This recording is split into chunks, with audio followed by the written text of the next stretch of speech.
గత ప్రభుత్వంలో నడపలేమంటూ మూసేసినటువంటి VR municipal high స్కూల్ని డెవలప్ చేసి అత్యాధునికమైనటువంటి టెక్నాలజీతో ఈ యొక్క స్కూల్ను కూడా నేడు మంత్రి నారాయణ ప్రారంభించడం జరిగింది. ప్రస్తుతం మనతో పాటు నారాయణ ఉన్నారు. ఒకసారి ఆయన మాటలను తెలుసుకుందాం. సార్ చెప్పండి, ఈ యొక్క స్కూల్కి సంబంధించి మీరు తీసుకొని ఇంత డెవలప్ చేయడం ఎలా, ఎందుకంటారు?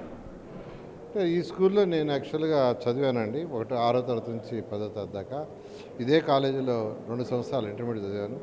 ఇదే కాలేజీలో డిగ్రీ 3 సంవత్సరాలు చదివి యూనివర్సిటీ ఫస్ట్ వచ్చాను. ఇదే కాలేజీలో యాక్చువల్గా ఉద్యోగం పార్ట్ టైం లెక్చర్గా ఒక 2 ఏళ్ళు చేయడం జరిగింది ఇదే స్కూలు కాలేజీలో. అయితే 2014-19లో ఈ స్కూల్ పైన రూములు ఖాళీగా ఉంటే 11th and 12th యాక్చువల్గా స్టార్ట్ చేసాము. 300 మందికి హాస్టల్ అకామిడేషన్ యాక్చువల్గా క్రియేట్ చేసాం.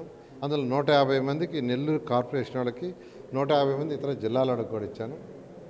అయితే ఎంతోమంది ఐఐటి, ఎన్ఐటి మెడికల్లో జాయిన్ అయ్యారు. నిజంగా చాలా సంతృప్తిని ఇచ్చింది. అయితే గత ప్రభుత్వం ఇలాంటి స్కూలు నెల్లూరు నడివడ్డులో ఉన్న ఈ స్కూల్ మూసేసింది. ఎందుకు మూసేశారో మనకు తెలియదు. అయితే ఎలక్షన్స్ ముందు నేను చెప్పాను, 125 సంవత్సరాలు కలిగిన చరిత్ర కలిగింది, నెల్లూరు నడివడ్డులో ఉండేది, ప్రభుత్వ రంగాన్ని తెరుస్తామని మాట చెప్పిన ప్రకారం ఈ స్కూల్ని నారాయణ గ్రూప్ మా పిల్లల యొక్క సపోర్ట్తో, అటు ఎన్సీసీ వాళ్ళ సపోర్ట్తో దీన్ని చక్కగా తీర్చిదిద్దారు. ఇంటర్నేషనల్ స్కూల్ స్టాండర్డ్స్లో యాక్చువల్గా తీర్చిదిద్దారు. నిజంగా ఎంతో ఆనందంగా ఉంది. 5,000 మంది అప్లై చేశారు. పేదలు నిరుపేదలకి సీట్లు ఇవ్వాలని నిర్ణయించాం. దాదాపు 50 మందికి ఒకే రోజు ఇచ్చారు. ఈరోజు క్లాసులు స్టార్ట్ చేశారు. అయితే దీని ఇనాగరేషన్కి విద్యాశాఖ మంత్రిని పిలిచాను. వారు 6వ తేదీ యాక్చువల్గా ఇక్కడ నెల్లూరుకి వచ్చి 7వ తేదీ ఈ బిల్డింగ్ని అఫీషియల్గా ఇనాగరేషన్ చేయడం జరుగుతుంది. ఇంతేకాకుండా ఈ యొక్క స్కూల్ అయిన తర్వాత అనేక మంది దాతలు నెల్లూరులో పుట్టి పెరిగి ఉన్నత స్థితికి పోయిన ఎంతోమంది యాక్చువల్గా ఉన్నారు. వాళ్ళని కూడా యాక్చువల్గా వచ్చి చూడమంటున్నాను. ఈ మధ్య సుధాకర్ రెడ్డి గారు ఇక్కడే ఉన్నారు. డిఎస్ఆర్ కన్స్ట్రక్షన్ కంపెనీ వారు కూడా నెల్లూరులో పుట్టి పెరిగి వారు ఈరోజు బెంగళూరు, హైదరాబాదు, చెన్నైలో కన్స్ట్రక్షన్ చేస్తూ ఉన్నత స్థితికి పోయారు. వారి ఇక్కడికి రావటం చూడటం వెంటనే నేను కూడా ఒక స్కూల్ చేస్తాను ముందుకు వచ్చారు. ఇక పక్కనే ఉండారు. వారికి ప్రత్యేకంగా ధన్యవాదాలు చేస్తున్నాను. ఒకే రోజు 1000 అడ్మిషన్లు పూర్తి చేశారంటే ఇది ఎలా సాధ్యం? అంటే 5,000 మంది యాక్చువల్గా అప్లై చేశారండి.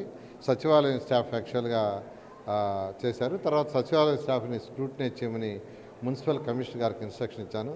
వీళ్ళల్లో ఎవరైతే పూరెస్ట్ పూర్ అంటే తల్లులు లేని వాళ్ళు, తండ్రులు లేని వాళ్ళు, తర్వాత పాసి పని చేసుకుంటూ ఉంటారు కొందరు, వాళ్ళు బీడీ చుట్టలు చుట్టుకుంటారు, రోజుకి 50 రూపాయలు 100 రూపాయలు సంపాదించుకునేవాళ్ళు, అటువంటి వాళ్ళని ప్రత్యేకంగా సర్వేపల్లి కాలువ కట్ట, జాఫర్ కట్ట, పెన్నా కట్ట, కుసుమ హరిజన వాళ్ళు ఉండేవాళ్ళని ఐడెంటిఫై చేయమన్నా వాళ్ళు ఐడెంటిఫై చేశారు.